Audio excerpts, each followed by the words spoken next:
Las 5 leyes biológicas. Segunda ley biológica. La ley de las 2 fases de todas las enfermedades. Cada enfermedad se desarrolla en 2 fases siempre que exista solución del conflicto. Normotonía. Primera fase. Fase activa del conflicto. Conflicto pendiente. Conflictólisis, CL. Segunda fase. Fase de curación. Crisis epileptoide, CE. Pistas o carriles. Curación pendiente. Normotonía es el estado de nuestro ritmo normal día-noche. Como se muestra en la figura, la simpaticotonía se alterna con la vagotonía.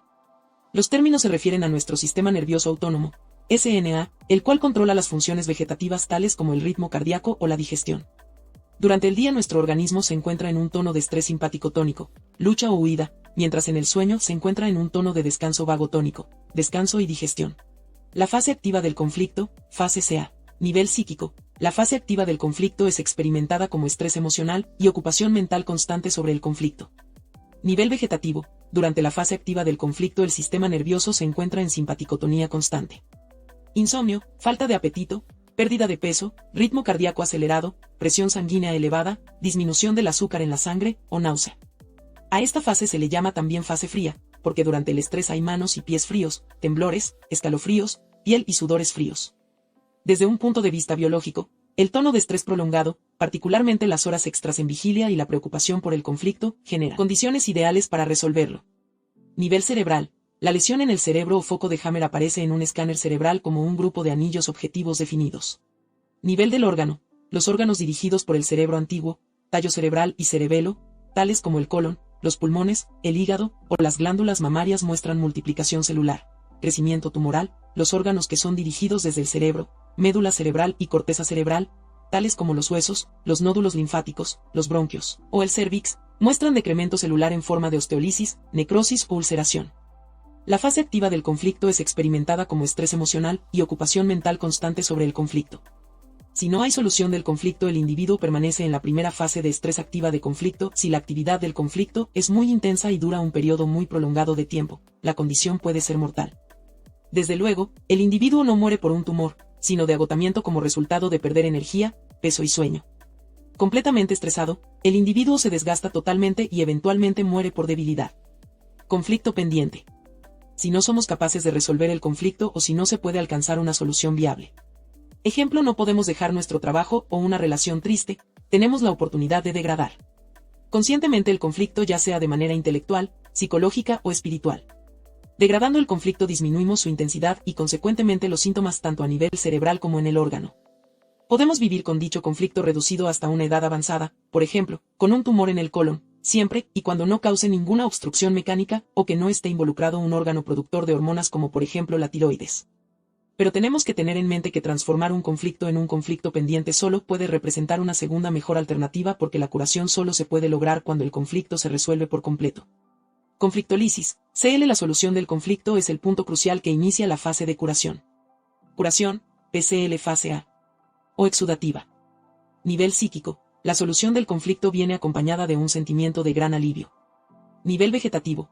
El tono vegetativo cambia instantáneamente a una vagotonía prolongada, una extensión del ritmo de noche. Fatiga, debilidad y buen apetito son los síntomas típicos. La fase de curación es también llamada fase tibia, o caliente, porque durante la vagotonía los vasos sanguíneos son dilatados, dando como resultado manos y piel tibias, y posiblemente fiebre. Desde un punto de vista biológico, el tono de descanso prolongado, particularmente la fatiga y el buen apetito, ayudan al proceso de reparación y restauración de la salud. Nivel cerebral. Paralelamente a la psique y al órgano, la lesión cerebral también comienza a sanar. Hay edema cerebral. En un escáner cerebral, los anillos objetivos definidos que yacen bajo el edema aparecen borrosos, indistintos y oscuros en la fase de solución. Imágenes del escáner cerebral de conflicto activo y conflicto en fase de solución. Crisis epileptoide. En la mayor profundidad de la fase vagotónica, el aumento de volumen del edema cerebral ha alcanzado su máximo tamaño. En este momento exacto, el cerebro activa una presión de estrés breve y potencialmente intensa que presiona el edema hacia afuera, produciendo la llamada crisis epileptoide. Con el inicio de la crisis epileptoide, el individuo es instantáneamente llevado de nuevo hacia la fase activa del conflicto, con sus síntomas típicos de estrés como temblores, sudores fríos o náuseas. Cada tipo de conflicto y cada tipo de enfermedad tiene un tipo específico de crisis epileptoide. Los ataques cardíacos, los choques, las crisis asmáticas, los ataques de migraña y las crisis epilépticas son algunos ejemplos de esta crisis. Después de la crisis epileptoide, el paciente recupera fuerza gradualmente y está en camino directo a la normalización. Curación, PCL. Fase B o cicatricial. Nivel del órgano. Durante la fase de curación, los tumores dirigidos por el cerebro antiguo, tallo cerebral y cerebelo, como los del colon, pulmones, hígado o glándulas mamarias, los cuales se desarrollaron durante la fase de conflicto activo, son degradados por hongos y micobacterias especializados. Si no se dispone de los microbios necesarios, el tumor permanece en su lugar y se encapsula sin realizar más división celular. La pérdida de células dirigida por el cerebro, médula cerebral y corteza cerebral, como la osteoporosis, la necrosis de ovario o la ulceración en el estómago, las cuales ocurrieron durante la fase activa de conflicto, es rellenada, restituida y reconstruida con la ayuda de bacterias o virus especializados. En general, la fase de curación es considerada más peligrosa que la fase activa del conflicto, debido a que la fase de reparación frecuentemente está acompañada de aumento de volumen, inflamación, infecciones, fiebre y dolor. La mayoría de las enfermedades se detectan en esta fase, cuando ya están sanando. Debido a que la medicina convencional falla en reconocer el patrón bifásico de cada enfermedad, los médicos convencionales solo ven una de las dos fases.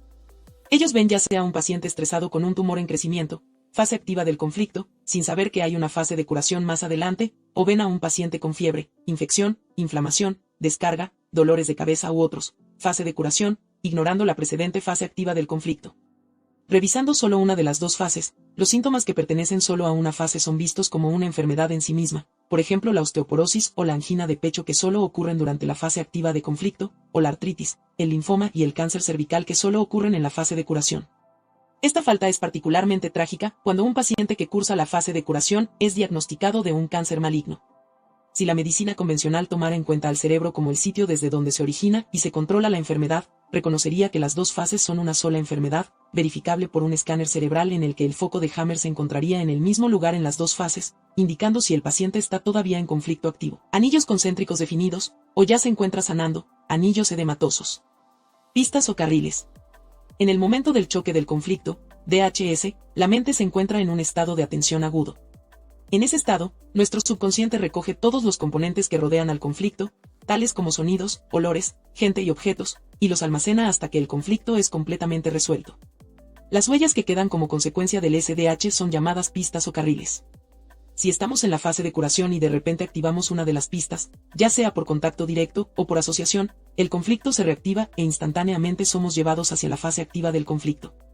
Esta recaída del conflicto es llamada comúnmente alergia o reacción alérgica. El alergeno puede ser una sustancia en la comida, cierto polen, cabellos de animales, algún perfume, la expareja, un colega, quien sea o lo que sea que hubiese estado involucrado cuando ocurrió el choque del conflicto. El propósito biológico de la alergia es servir como advertencia, de manera que se pueda evitar experimentar la misma situación peligrosa por segunda ocasión. En la naturaleza, estos sistemas de alarma son vitales para la supervivencia. Ejemplo. Una alergia a cabello de animal puede expresarse como eczema si la persona en cuestión estuvo sosteniendo a una mascota cuando experimentó un conflicto de separación. El cabello del animal sirve como pista, provocando episodios repetitivos de eczema hasta que el conflicto no se resuelva. Cuando la exposición a cabello de animal produce tos u otros desórdenes bronquiales, entonces podemos concluir que la mascota estuvo involucrada, posiblemente como refugio, cuando un conflicto de miedo en el territorio se llevó a cabo, por ejemplo, cuando un niño tiene miedo de perder a uno de sus padres debido a que estos estaban divorciando. Las pistas o carriles siempre tienen que ser tenidas en consideración cuando estamos enfrentándonos a condiciones recurrentes como migrañas, crisis epilépticas, hemorroides, infecciones de vejiga o resfriados recurrentes. Cualquier recaída de cáncer tiene que ser vista desde esta perspectiva. Las pistas también juegan un papel principal en condiciones crónicas, como la arteriosclerosis, la artritis, el Parkinson o la esclerosis múltiple. Curación pendiente. Un conflicto que está continuamente en resolución debido a recaídas repetidas es llamado una curación pendiente. Por lo tanto, en la nueva medicina germánica, reconstruir el evento del DHS junto con todas sus pistas o carriles es una medida terapéutica básica.